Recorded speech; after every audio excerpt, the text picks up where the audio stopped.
Hey guys, Dr. Dex here. Today we ran into a dilemma. I'm not happy about it, but I have to figure this out and I have to deal with it. So what's the dilemma, doctor? Well, this house was framed on a product called I-Joists. And what I-Joists are, and from the rest of this video, I'm just gonna call them I-Joists, okay?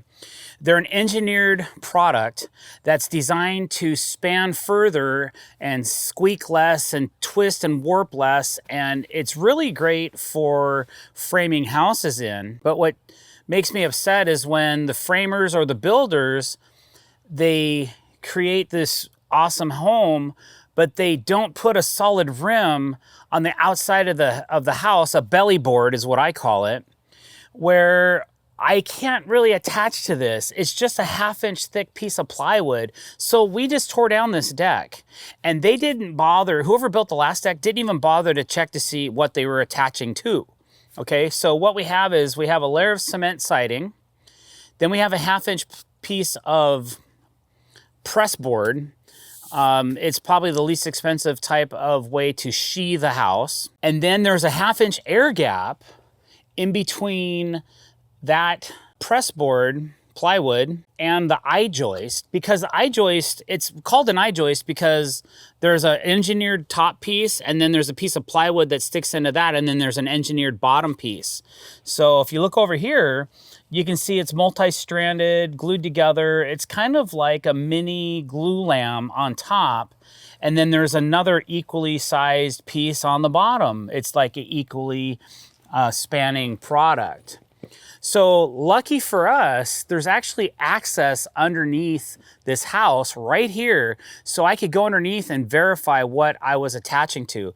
So the old builder, they took 1/2-inch lag bolts and they just put lag bolts through their ledger board, through the cement board, through this plywood, through the 1/2-inch gap of air, and then through this 1/2-inch piece of plywood, and said, perfect, we're good. No, you're not good, okay?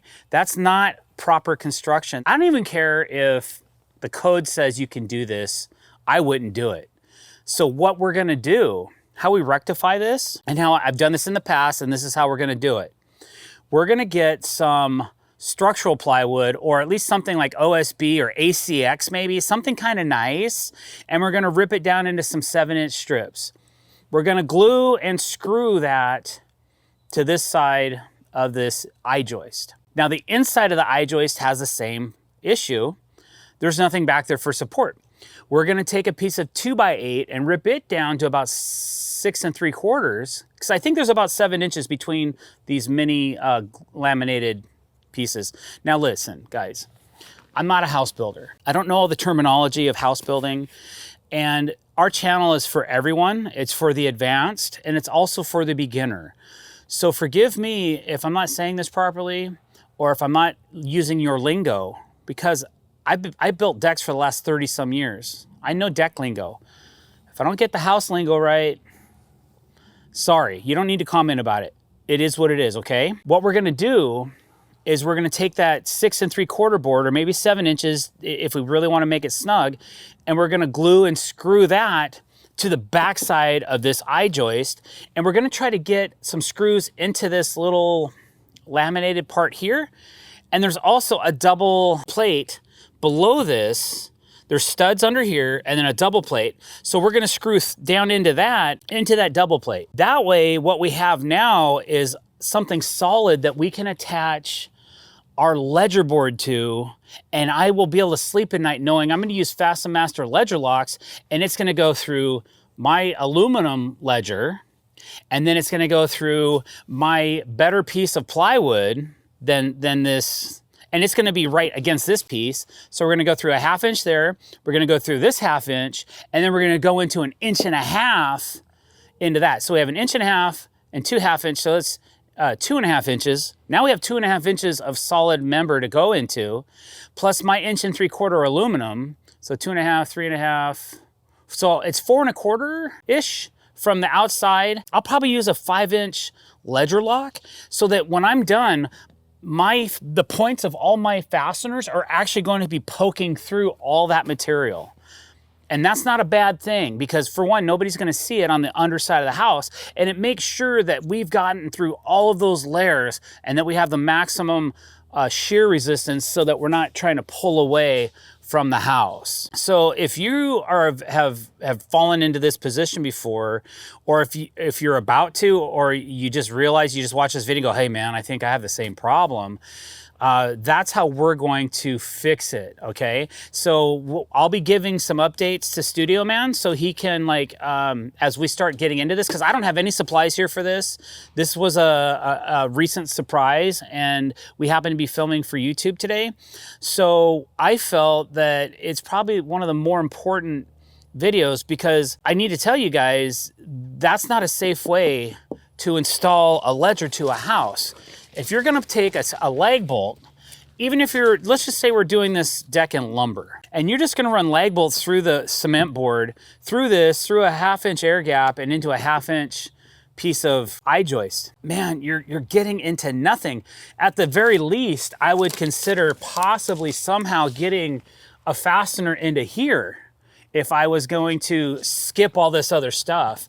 But you don't want to end up splitting the top of your I-joist either. That's just as bad as just ripping into nothing.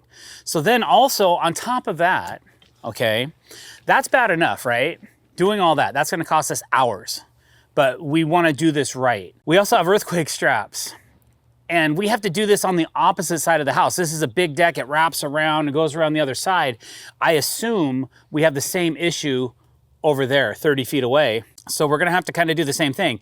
Now, some of this plyboard was rotten over here because we have this big double 6-inch French door. These guys didn't flash this deck, they didn't do anything. So we had some dry rot, and that's why we had to tear some of this out, realizing what had just happened.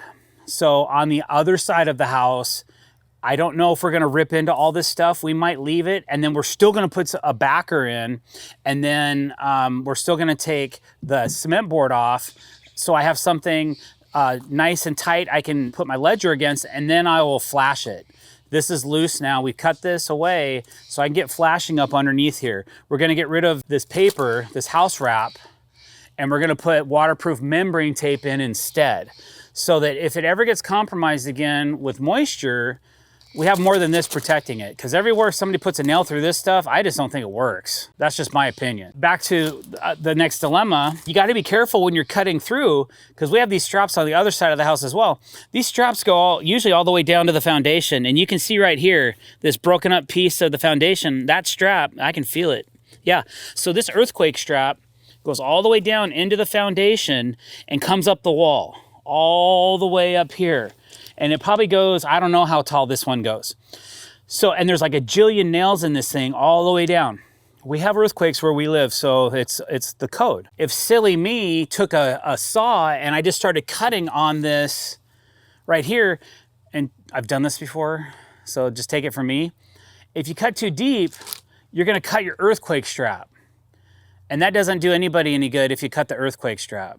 So I had to go back and repair that because I actually cut too deep. And so you got to be careful if you see that damage, or not damage, but well, I guess it's kind of like damage, but if you see that look at the base of your foundation, you might consider knowing that, oh, I better not cut so deep with my saw because I might cut right through a strap, which is bad. You don't want to do that. So what we're doing is we're going to pull all these nails, we're gonna get rid of this chipboard, and then we're gonna slide our new piece of plywood behind here and get rid of this 1/2 inch air gap, and then our new ledger will attach around that. We might have to shim out though because of these, but we wanna leave these intact because they definitely serve a purpose, and we don't want to deviate from that as well. So as a licensed and bonded contractor, we're responsible for making sure that we don't screw this stuff up. We have a long way to go before we can finish this, and we had to tear this out because we had a rotten portion over here, and since this is just a chipboard that's like pressed at 1,000,000 pounds or whatever to make it plywood, I don't trust it, so I'm taking this out as well, and then we're gonna put in a nice piece of stranded ACX or something nice, plywood, that will have a little bit more tensile strength than this, and we're also gonna glue it right to the I-joist. So not only will it become like a single solitary unit, and there'll be multiple layers that we're screwing through into the solid blocking behind this. So basically, if our deck pulls away, it's gonna have to pull the whole wall apart, and that's probably not gonna happen. All right, so now I'm gonna go underneath the house and I'll show you guys what it looks like under there. I have to go chase down some materials, go catch all that stuff, and then we'll actually get this install done, and then you can see what we did to try to get this thing to a respectable level where we can start actually installing the ledger. All right, guys, so we're underneath the house, and our I-joist is over here. And we've cut and ripped down some 2x materials, which now we need to glue and screw into place into the I-joist so that when we put our fasteners through our ledger board on the outside of the house, we have something solid that we can attach to, and then it's not gonna pull away. So that's what we're gonna do right now, is we're gonna put some liquid nails on these boards and mush them into the I-joist, and then we're gonna go from the outside and put some screws in it, okay? So that's what we're doing next. We're gonna put yours in first, okay? Take it down because we're gonna have to put some glue on it. Now take it as far towards you as I can. Okay, hold it into place. Where's the drill and the screws at? Okay, I'm gonna go out and put some screws in this. Okay, so we'll cut this to length, glue it, and then do the same thing, screw it, and then this one's done.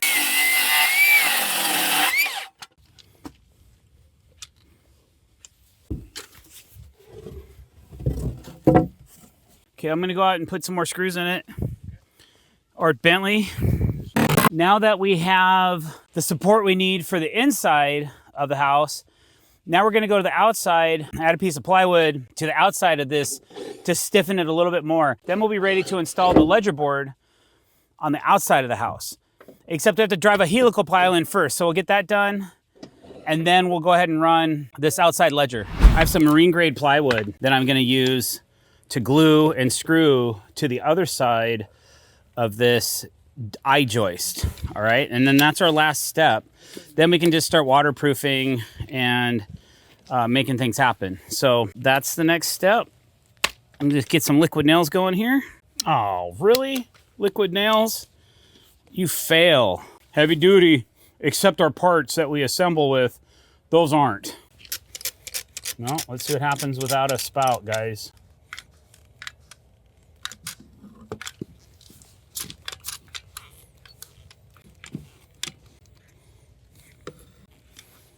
There, I just wasted a whole container of liquid nails on a little over a 4-foot piece of material. What a joke. At least I have another container of it sitting here. So this one's a little tricky because we got to sneak it in behind these earthquake straps. Like that, I like. And then we're gonna take, let's see, so we have a 3/4 inch piece of plywood, a 1/2 inch, and 1.5 inches is 1 1/4 inch. So I'm gonna use some 2.5 inch screws to kind of plug this together. I got some 2 inch, I guess. We'll use these 2s. These 2s will go into the third member in the behind this, so. And then we'll do after this is we'll put some elastomeric membrane tape, G-tape, onto this after we're done. The bearing load capacity that we need for our rim joist. Excuse me, for our ledger.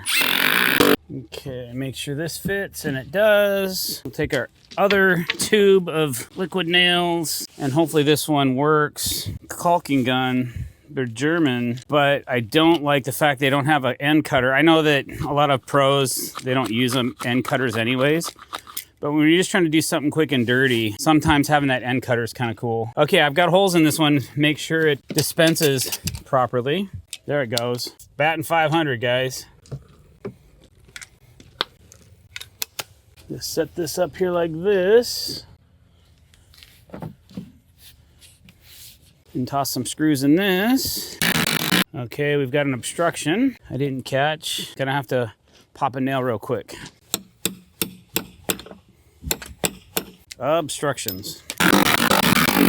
All right, guys, so there you go. That is how we made a solid way to attach our ledger to.